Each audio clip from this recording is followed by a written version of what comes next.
नमस्कार. महाराष्ट्रातील विविध क्षेत्रातील बातम्या झटपट आपल्या मोबाईलवर पाहण्यासाठी लगेचच सबस्क्राईब करा राष्ट्रशक्ती लाईव्ह न्यूज आणि सोबत बेल आयकॉन प्रेस करायला विसरू नका. नमस्कार, मी राधिका जाधव आणि आपण पाहत आहात राष्ट्रशक्ती लाईव्ह न्यूज. मोहोळमध्ये आज रंगला एक सत्ता प्रदर्शनाचा सोहळा. नवीन जिल्हाध्यक्ष उमेश पाटील यांच्या स्वागतासाठी मोहोळ शहरात मिरवणूक आणि पत्रकार परिषदेतून दिले फोडाफोडीचे संकेत. 4 आमदार आमच्या संपर्कात आहेत, उमेश पाटलांचा दावा.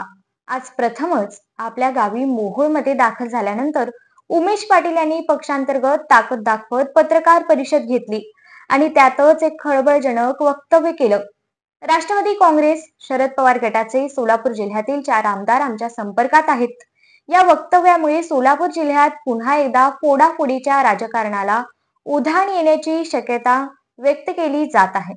समर्थकांचा जल्लोष, उघड्या गाडीतून मिरवणूक, शहरात ढोल ताशांच्या गजरात स्वागत, ठिकठिकाणी कार्यकर्त्यांचा उत्स्फूर्त प्रतिसाद, सत्तेच्या राजकारणात नवा कलाटणी. राष्ट्रवादी काँग्रेस शरद पवार गटचे माळशिरसचे आमदार उत्तम जानकर यांनी याआधीच अजित पवार यांच्याशी जवळीक साधल्याचं चित्र आहे. जानकर यांनी शरद पवार यांच्याकडे सत्तेत जाण्याची मागणी मांडली होती. त्यांनी काही दिवसांपूर्वी उपमुख्यमंत्री अजित पवार यांची भेट घेतली. माळशिरसमध्ये उन्हाळी आवर्तनही अजित पवार यांच्या हस्ते सुरू झालं. त्यामुळे जिल्ह्यातील आमदारांमध्ये राजकीय घरवापसी किंवा स्वार्थानुसार जागा बदलण्याचा खेळ सुरू झालाय असंच म्हणावं लागेल. उमेश पाटील यांचा विरोधकांना थेट इशारा आहे. जिल्ह्यात आता विरोधक उरलेलेच नाहीत, आम्ही संपर्कात आहोत आणि आता सत्ता आमच्या दिशेनं सरकत आहे.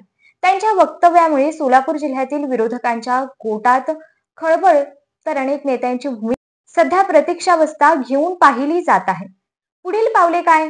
तर उमेश पाटील यांच्या नेतृत्वात राष्ट्रवादी काँग्रेसची संघटनात्मक पातळीवर घडामोडी वेगाने सुरू होणार आहेत. नूतन कार्यकारिणी, स्थानिक स्वराज्य संस्थांच्या निवडणुका आणि आमदारांच्या भूमिकांवर आता सगळ्यांच्याच नजरा लागल्यात. राष्ट्रवादीच्या गोटात पक्षांतराचा वाद पुन्हा एकदा उफाळला आहे. सोलापुरात सत्ता कोणाच्या बाजूला? तर शरद पवार गटातील आमदारांचा खरा कल कोणत्या दिशेने? उत्तर मिळेल लवकरच. पण सत्ता कुणाची आणि सावली कुणाची या खेळात जनतेचा विश्वास जिंकणं हाच खरा विजय असेल. मी राधिका जाधव, राष्ट्रशक्ती लाईव्ह न्यूज. जनतेचा आवाज, सत्याची दिशा.